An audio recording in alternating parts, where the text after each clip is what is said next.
The loss of Sir Kaladin was hard on me, and without a thought, I charged down the hill screaming my rage. At the time, I hadn't realized that I was now in command of the knights, but they knew, and they charged down the hill with me. It was a careless and stupid thing to do. Our charge this morning had not broken them, and with even fewer men, there was no chance it would do so now either. But as I said, I did not react rationally. The initial charge did push their front line back a bit, and I unleashed my fury on I don't know how many Asporians, but we found ourselves in the same position we had been in earlier. My new second-in-command, Sir Benton, struggled through the tangled mess to reach me. His screams of almost panic eventually broke through my haze of fury, and I reluctantly ordered the withdrawal. The sun was beginning to wane in the west, and I surveyed the battlefield before we withdrew to our camp for the evening.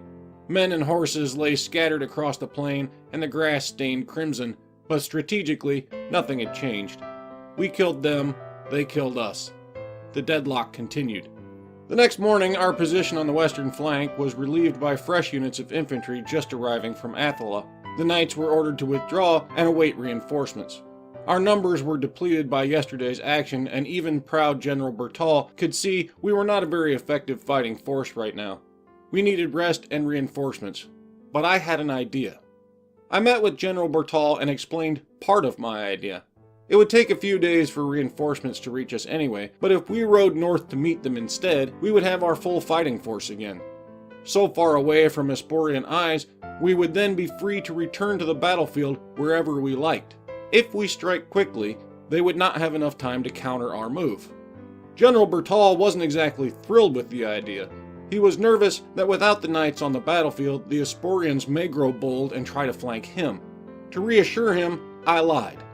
I told him that the Asporian cavalry was wounded and would very likely be out of action for a few days while they too waited for their reinforcements. I was not proud of it, but I needed him to agree, and I told him what he needed to hear. Reassured by my lie, he assented to my plan, and I took the knights north to meet our reinforcements. I never told him where I intended to return to the battlefield. If he knew, he would never have agreed. It was far too risky, but if we were successful, it could finally break this stalemate. If it failed, well, we wouldn't live long enough to regret it. The men and horses were tired and it was dangerous to push them, but if this plan had any chance of success, we had to be quick about it. There was plenty of grumbling within the ranks when I refused to stop until well after nightfall, but we needed to make up time and meet up with the incoming forces as far north as we could to avoid the far sight of Asporian battle mages. We could rest once we were beyond their range. Around midday, we ran into our reinforcements heading south. Folding them into our units, we continued north toward Athila, which confused the men. With our full force intact, they didn't know why we were still moving away from the battle, and I wasn't going to tell them the true nature of my plan until it was too late for anyone to stop it. Later that day, we came across 2 units of heavy infantry heading south, and after some more deception on my part, I convinced their commanders that they were to join us. My combined force was now around 3,000 men. It wasn't as much as I'd hoped for, but it would have to do. I couldn't delay anymore. Sooner or later, General Bertal would discover that the reinforcements he was waiting on weren't coming, and he would send out riders to figure out why. If they found us, we would be ordered south immediately, and that was not the direction I had in mind. There was some confusion when we set off to the west. Everyone knew this was the wrong direction, but they maintained order and followed. Throughout the day, I rode up and down the column to speak with the unit commanders as quietly as I could. I told them only what they needed to know. They were part of my new plan, and General Bertal had approved. It wasn't a total lie. On the second day, we camped on the banks of the Odos River, near the foothills of Mount Odos. In the morning, we set off upriver, and there was a palpable wave of dread when our course became clear to everyone. The mountain was named after a great dragon rumored to dwell within, and only the suicidal would travel upriver from here. No dragon had been spotted for years, but many adventurers who had gone into this valley had not come out either. It was a risk to assume there was no dragon, but a risk I had to take if my plan was going to succeed. Besides, those adventurers had gone in looking for the dragon. We were not. We merely needed to pass through, and I hoped that if such a beast did in fact exist at all, it would recognize that we were no threat to it. The trek upstream became more difficult as we climbed. We stayed as close to the river banks as we could. It wasn't easy. The further upstream we went, the steeper and rockier the terrain became, but it was passable ground.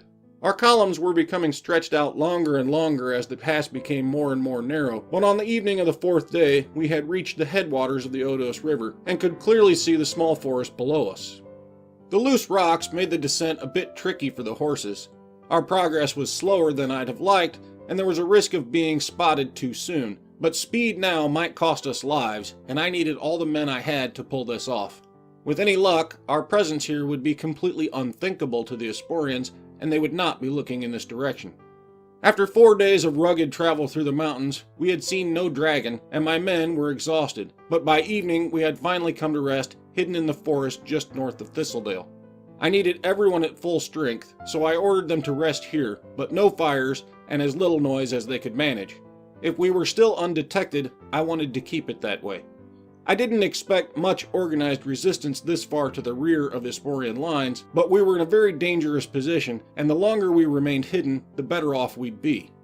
By now, General Bertal would be stark raving mad.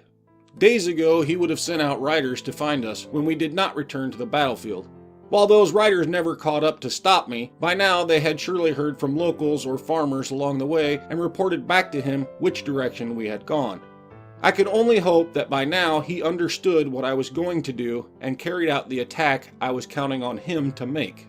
If he did not, we would either be trapped here or forced to retreat back up the mountain. Neither was a good option. In the morning, I assembled the troops and descended upon Thistledale from the north. As I had expected, resistance was minimal and disorganized. The few Asporian forces present were so surprised by our appearance in the town that they didn't know quite what to do, and our initial charge sent those we didn't kill running south toward the Pagani Pass. The citizens thought Thistledale was finally liberated, but their praise and adoration were a little premature. We had driven out the occupiers, yes, but we were now a tiny pocket of resistance behind enemy lines. It was only a matter of time before they sent forces to deal with us, and my men knew it. I had basically driven them into a trap from which there was no escape, and they must have thought me completely mad to have ever considered this as an option. It was a huge gamble, but if the Asporians reacted the way I expected them to, and General Bertal did his part, Zephora would be free, and the entire Athlon army would be joining us shortly. It wouldn't be easy, and we might have the fight of our lives in the coming days, but there was a chance to break the stalemate now, and that was more than we'd had for a very long time. For the next 2 days, I ordered my infantry to bolster the town's defenses as much as possible, and I took the knights out to wreak as much havoc on the Asporian supply lines as we could. This was not a position we could hold for long, and I knew it. They were confused and disorganized now, yes, but that wouldn't last forever. Leaving us in their rear disrupted their supplies and hampered their ability to reinforce their position to the north. They simply could not ignore us and would eventually send forces our way. Our position was weak and everyone knew it, but the disruption gave General Bertal his best chance to break their lines. If he could drive them south in a quick retreat, they just might not have enough time to deal with us. It was a huge gamble that paid off almost perfectly. Word of our arrival in Thistledale reached the Asporian army the next morning, and General Bertal must have seen or sensed the confusion in their ranks. He launched an all-out attack on their positions around Zephora and finally forced them back. Their lines broken, the Asporian forces began to withdraw south toward Thistledale. They were still too well organized for a headlong retreat, and that spelled doom for us. So I took another gamble and rode out with the knights to harass their rear. My force was small, but seeing Athlon knights riding around behind them was enough to send a wave of panic through their ranks, and one after another, Asporian units broke apart and ran south as fast as they could, with Athlon's army in hot pursuit. My plan had worked to perfection. When the dust finally settled, the Asporians had been driven back to the border, where fighting continued for another 3 months before King Ardus of Espor petitioned King Vidimir for peace, and the war was finally brought to an end. For myself, I was ordered to take my remaining knights and return to Athla. At the time, I assumed it was only a rest stop on our long-awaited journey back to Venturum, but my life was about to take another curious turn. When we finally arrived in Athla, we were greeted to a hero's welcome as citizens showered us with cheers and flower petals from what seemed to be every window of every building as we were escorted to the palace. Though knights are taught very early on to be humble, my men could not help waving back and smiling at all the praise heaped upon us. After so much war, they were overwhelmed to see so much celebration.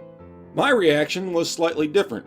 Though I kept my face neutral to hide it, my heart was tinged with anger at all this happiness.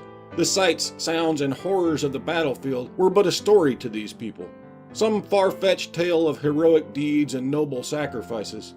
The sacrifices that they cheered were friends of mine that would never again see smiling faces and pretty flowers now floating down from 100 balconies. Fathers, sons, brothers, husbands, who now lay buried in muddy fields far from homes they'd never return to. The cheers were sickening to me, and by the time we reached the palace, I started to hate them for it. We were taken into the palace and shown into the great hall. I remember being horrified when I first saw King Vidimir upon his throne at the far end. It was not so much him that caused this initial shock, though he was much younger than I had thought him to be. It was our appearance that appalled me. What a motley crew we must have been. Knights of Athala in dingy armor, dirty boots, grungy hair, and we reeked of sweat and dirt from the long ride.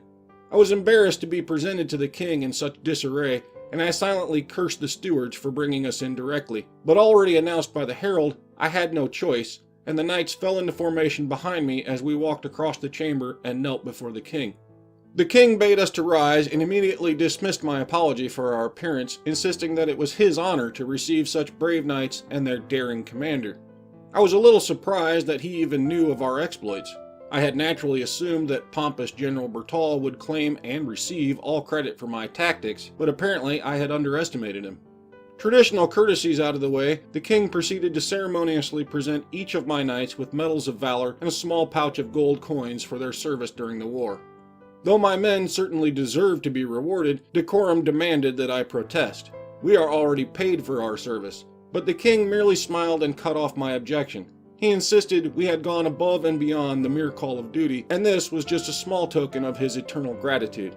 I bowed and offered my apologies. Who am I to argue with a king? In addition to the medal and the gold, he had another honor to bestow upon me, and I was stunned when I heard it. He blessed me with a title and stewardship of a town. Henceforth, I would be known as Count Dietrich von Dibbelberg. He insisted that I take my knights with me and restore the ruins of Norgrim Castle to garrison in. After so many years away, I was finally returning home as its new lord.